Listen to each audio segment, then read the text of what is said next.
Bonjour la famille, c'est toujours Monsieur Tino de l'agence THBC Togo.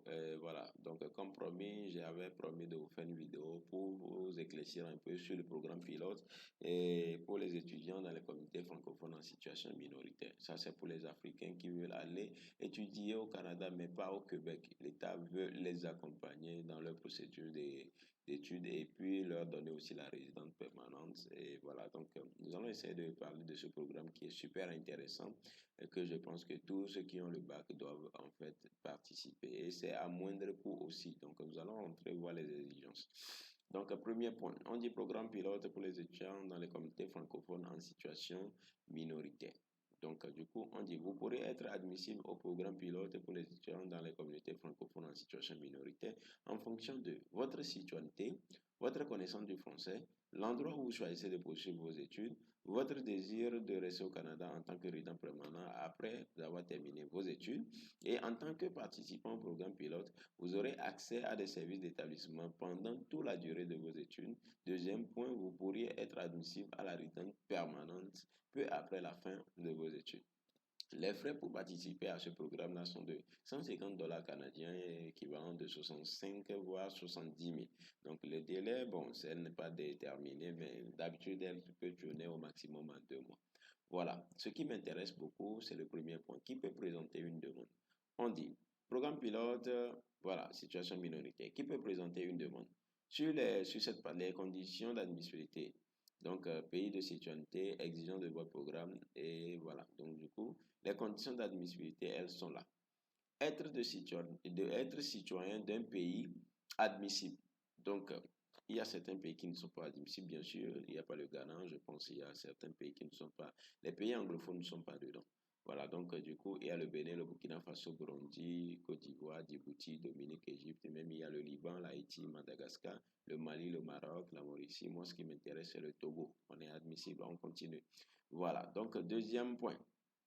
Il faut avoir une lettre d'acceptation d'un établissement d'enseignement désigné. Comme je vous le disais, en fait, il y a certaines universités, certains collèges qui font partie de ce programme-là. Ce n'est pas ouvert à toutes les universités des autres provinces, mais certaines universités seulement ont décidé de participer à ce programme-là, d'accueillir des étudiants étrangers venus d'Afrique, des pays francophones, en fait. Donc, si nous allons voir ces établissements-là, nous pouvons voir qu'il y a le collège communautaire du Nouveau-Brunswick, le collège Éducation, l'école de la Cité, le collège Mathieu, Laurentienne, l'université de New York, l'université de Hearst, l'université de Moncton, l'université Regina, l'université d'Alberta, et puis deux autres universités qui sont là, l'université d'Ontario français et l'université d'Ottawa. Voilà, donc vous allez voir que toutes ces universités-là, ils sont d'accord à faire partie du programme-là et c'est pour accompagner les étudiants francophones qui veulent venir étudier au Canada, mais pas au Québec, dans les autres provinces. Voilà. Donc, du coup, on dit votre programme d'études doit répondre aux exigences du programme pilote. Ça veut dire, si vous décidez de choisir certains programmes d'études aux mêmes universités, si les programmes d'études là ne correspondent pas au programme pilote, vous ne pouvez pas y aller. Donc, nous allons voir quelles sont les exigences par rapport au programme d'études que nous devons choisir si nous voulons faire partie de ce programme pilote-là. Donc, on dit, le programme que je dois choisir doit être du niveau post-secondaire, c'est-à-dire c'est un programme qui se fait après le bac. Donc, le programme doit être à temps plein. C'est pas à temps partiel à aller 3 jours au boulot, non, non, non, c'est à temps plein. Mais quand même, il y a du boulot qui s'accompagne. C'est-à-dire, vous savez, le système d'éducation occidental, c'est théorie pratique, donc vous allez forcément aller au boulot.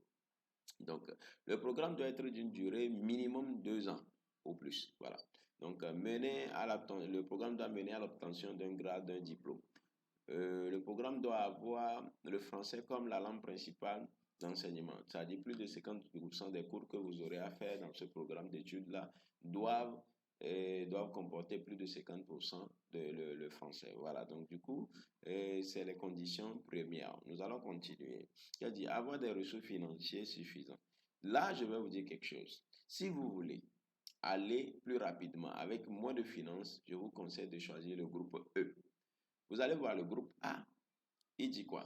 20 000. Pour une personne, c'est à 20 000, à partir de 20 000 dollars canadiens. Le groupe B aussi dit 17 000. Le groupe C, lui aussi, dit 17 000. Le groupe D dit 16 000. Le groupe E, on dit région rurale, 14 000. C'est plus avantageux. Et vous allez voir que les universités sont classées par groupe. Celui-là, groupe A, groupe D, vous allez voir que si vous voulez, Collège Mathieu maintenant, c'est en Saka. Donc, du coup, le groupe E, vous pouvez aller, ça va vous avantager par rapport au coût. L'université de Hearst en Ontario, c'est aussi groupe E, c'est en septembre 2025 aussi, ça va vous avantager par rapport à la preuve de fonds que vous allez fournir au moment de votre démarche. Voilà. Donc, nous revenons à la base. Qu'est-ce qu'ils nous disent encore? La preuve de fonds financiers, voilà. Vous devez bien voir ça. On dit quoi? Laissez-moi zoomer. Voilà, je vais zoomer un peu. On dit vivre à l'extérieur du Canada au moment de la demande. Ça veut dire que ceux qui sont au Québec, ceux qui sont déjà au Canada ne peuvent pas participer à ce programme-là. Le programme-là, c'est pour les immigrants, ceux qui sont toujours en Afrique et qui veulent venir au Canada. Donc, vivre à l'extérieur. Point suivant, on dit vous devez vous soumettre à un examen médical. Donc, si nous vous le demandons, bien sûr. Donc, du coup, obtenir un certificat de police, c'est-à-dire extrait de casier judiciaire, être en mesure de prouver que vos compétences en français par l'écrit se situent au moins au niveau 5, c'est-à-dire avoir une tête de connaissance en français, un TCF ou un TEF Canada. Parce qu'ils vont vous demander directement la résidence permanente après vos études. Donc, vous allez voir que c'est les trucs qui sont super essentiels pour ce programme-là. Donc, on dit les établissements désignés, on a déjà vu ça. Donc, obtenir les documents requis. Voilà. Donc, premier point, on dit la lettre d'acceptation d'un établissement désigné, la preuve de ressources financières, le test de conditions en français, l'examen médical, la lettre d'attestation provinciale. Écoutez très bien. Quand nous avons fait la procédure normale pour aller au Québec, nous avons l'admission, le CAQ, et puis on va faire la demande de visa, toutes ces choses-là. Ici, qu'est-ce qu'ils vous disent?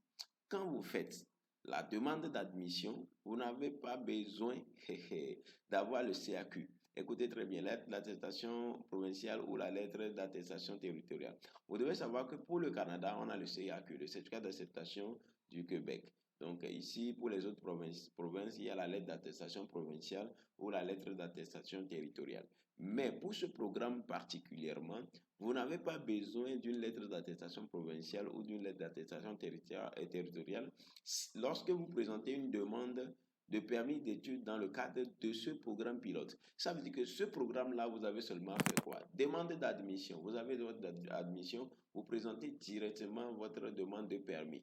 Ça dit ce que vous appelez visa là. Tu as admission, tu demandes directement visa. Tu fais visa là, ils vont prendre 2 mois, ils traitent ça et ils te donnent ton visa. Tu vas directement au Canada. Donc, il n'y a plus à faire de CAQ, il n'y a plus à faire de Nyama Nyama là. C'est très, très, très génial. Donc, du coup, vous allez voir que la voie d'accès à la résidence permanente. On dit, vous pouvez être admissible à la résidence permanente ainsi que votre époux ou conjoint de fait et vos enfants à charge après avoir obtenu votre diplôme si vous répondez aux critères suivants. Vous êtes résident du Canada, hors du Québec. Il n'y a pas à faire de Québec, ça dit qu'ils veulent désengorger Québec. Mais ce qui est mal pour les gens qui ont déjà pris l'avion pour le Québec, c'est qu'ils peuvent maintenant participer à ce programme-là parce qu'ils sont déjà au Québec. Les Africains qui vont maintenant immigrer là, c'est le moment. C'est le moment de profiter de la procédure là. Donc, du coup, vous êtes résident du Canada, hors du Québec. Vous avez un statut résident temporaire. Quand vous avez votre permis d'études pour l'université que vous aurez à choisir là, c'est votre permis temporaire. Résident temporaire là, c'est ça. Un résident temporaire, c'est un visiteur, c'est un étudiant, c'est un affairiste. Toutes ces choses-là, c'est résident temporaire.